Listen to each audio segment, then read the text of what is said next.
d'abord nan nga gisee seen sortie bi ak yan conseil nga leen doon jox surtout xam nañ kilifa moom lañ daal di dénk li nga xam moo di PCA bu Grand Théâtre. Bon, le mouvement Y en a marre est un mouvement boo xam ne bii très franchement bon man mouvement la boo xam ne bii neex nañ ma. parce que c'est des jeunes qui à un moment donné ont sorti des concepts. yoo xam ne yii yu baax la. Ils ont lutté pour la démocratie, pour les expressions de liberté et tout. Et ils ont payé des prix. jàpp nañ leen fii tëj nañ leen ci kaso bi moi je les recevais parce que Kilifeu c'est un garçon que je recevais parce que dox naa ay mission pour que le président Macky Sall war a recevoir le mouvement Y en a marre. Et quand Kilifeu était venu me voir dama ne ko Kilifeu n'ayez jamais le complexe. N'ayez jamais la peur que ñu gis leen demain le président Macky Sall di leen recevoir. Il est le président de tous les Sénégalais. Il porte des projets yoo xam ni jeunes yi lañ ci war a defal. yow Kilifeu tu viens de me montrer ton téléphone portable. ma gis ci des chansons pour vendre la destination du Sénégal. ma xool ci gis ci des projets de jeunes yoo xam ni même si fii ci autoroute bii ngeen di gis nii. def nga fi ay affaires yoo xam ni yu rafet la. mais qu'est-ce qui vous empêche d'aller voir le président Macky Sall pour lui dire que xoolal nous sommes des jeunes de la banlieue. Nous vivons les conditions sociales très aiguës de la banlieue. Nous voyons nos jeunes qui sont dans le chômage. Nous sommes des porteurs de projets. Au lieu que nga jël xaalis bi joxe ko d'une certaine façon nit ñi di dem di jël mbëkk mi au lieu nga ko jox ay diriyànke yi nekk fii ñu séddoo ko ku ci nekk di ci xawaar rek affaire yooyu. Mais voilà nos projets pour les jeunes. jox ñu ko ñu liggéey ak jeunes yi sédentariser leen au niveau de la banlieue. dem dimbali leen pour que ñu dem un retour vers la terre créer un exode urbain ñu dem liggéeyi mën ko Kilifeu je vais demander au président Macky Sall que mu jox leen audience dans ce sens-là. parce que bu ñu nangu woon a dem ak li ñu porté ci ay idées bu ñu ko mettre en œuvre dana servir les jeunes de la banlieue. je lui disais prenez les foyers là les 4 foyers yi ñu def nii aujourd'hui bu ngeen arrivé woon à ce que ngeen def fa ay nouvelles technologies. def fa tout ce qu'il faut pour que le plus jeune rappeur bi nga xam ne dafa bëgg a def benn clip. bëgg a def benn affaire bu dikkee am na ay caméra yu ko mën a permettre mu dem filmer ji. am na ay preneur de son am na lu nekk mu génne un produit fini yooyu mais l'État du Sénégal mën na koo def. donc waruñu am complexe di collaborer ak nguur waruñu am complexe di collaborer parce que les gens là il faut qu'ils arrêtent. bu ma nee man Thierno Lo j'étais dans Benno Bokk Yaakaar génn naa fa maa ngi toog di dox ay idées généreuses yu jariñ réew mi ñu ne day tàllal loxoom pour bëgg ñoom président Diomaye jox ko ay positions. gis nga yooyu lañu fa war a dindi. moi je parle pas pour occuper des positions de pouvoir parce que je l'ai dit à certains de vos amis jours yi je ne veux pas de position de pouvoir. man ba ma daan liggéey j'ai payé un ministre. ca tey ji bu réew mi doxee ba ma commencé di développer samay activités de secteur privé. damay fay ay ministres. ca sama âge permettre tuma may nekk ministre ak ay directeur dootuma ko nekk ci li may dund. pare naa ci mais je peux servir un pays. par mon expérience. par li may wax pour que muy jariñ ñeneen te loolu amul ku yàlla bind. ku ma ko teree toog di ko wax ci li may dund. donc les gens de Y'en a marre bu ñu ragale dem seeti le président Diomaye. pour wan ko les projets pour les jeunes yi nga xam ne bi la yor nañ ko. nan dem ñu jox leen ko parce que c'est des gens qui sont pétris d'idées. ngeen dimbali ma ci ma jox un conseil à Kilifeu. allez-y. Kilifeu est nommé PCA. du Grand Théâtre.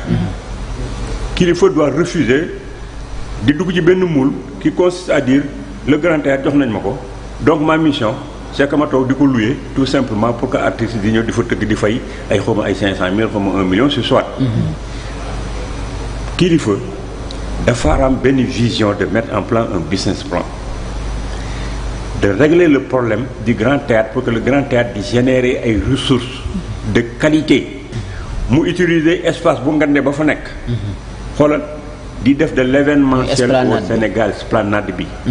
biir salle bi esplanade bi war na ko utiliser mu nekk des endroits où day def ay événementiel. exposition pourquoi aujourd'hui exposition de yàlla galerie y a le musée qui est là-bas. ay exposition mën na am yoo xam ne nit ñi dañuy fay. pour di ko dugg mais mën nañoo toog ba yàgg ñu ne aujourd'hui on va faire comme on faisait du temps où on mettait le baobab et Star Band ñu nekk sur un même plateau de concurrence muy générer ay ressources. Aujourd'hui, si vous mettez Pape Diouf contre tel chanteur, Wally Seck qui accepte d'aller en duo avec quelqu'un, ñu def ko Grand Théâtre, le Grand Théâtre va participer en donnant les locaux ak itam un pourcentage sur les ressources qui vont être générées. Mais le public va payer. Suñ paree Kilifeu va encaisser de l'argent. Kilifeu n'a qu'à prendre l'agenda culturel du Sénégal pour faire de l'événementiel comme ça, parce que c'est l'événementiel qui vend la destination du Sénégal. Chaque jour, Kilifeu war na def ay manifestations au Grand Théâtre yoo xam ne nit ñi fay. L'Esplanade war na fa créer ay aires de loisirs yoo xam ne nit ñi quand ils veulent décompresser dañuy ñëw toog foofu avec des buvettes, avec des trucs comme ça qui sont démontables, mais utiliser des jeunes qui les gèrent, il va générer des ressources pour rendre le théâtre comme étant un patrimoine privé de l'État du Sénégal, mais qui peut vivre de ses propres ailes. Gis nga yooyu ma la wax yëpp bu ko créer, il va embaucher des jeunes, effectivement, il va créer des ressources et il va augmenter le potentiel culturel et touristique même du Sénégal. Donc dana mujj ba le Grand Théâtre nekk un flambant neuf buy joxe xaalis bu dul bëri mu ci régler les problèmes de maintenance, di ci employer ba pare di ci créer ay ressources, di ci créer des cadres de vie attrayants, di respecter l'agenda culturel du Sénégal. Kooku nag nit ñëpp mën nañ ko ci dimbali. D'accord. Pour mu def montage du business plan yi doxal ko ba dañ naan Kilifeu day lii mu def ci biir Sénégal kenn def ko parce qu'il aura marqué son territoire. Sénégal noonu lañ ko war a defee pour que mu mën a dox. Donc je l'encourage et je le félicite à être open à tout le monde et à montrer que fi ma jaar am na lu ma fi xam, am na lu ma fi mën te il a les capacités pour le faire parce que j'ai vu le portable de Kilifeu.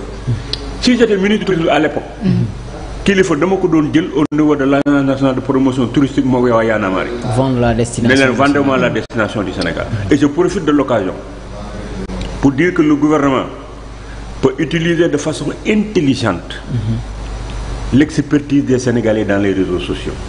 Faut pas considérer l'expertise des Sénégalais dans les réseaux sociaux comme une expertise de saaga ay de xuloo xaste. Am na ci ay boy yoo xam ni li ñuy développer comme concept, comme nouveauté, il faut leur créer des prix boo xam ne bi pour vendre la destination Sénégal, pour la citoyenneté, pour les bonnes manières nga tegal leen ay prix ñu compétir.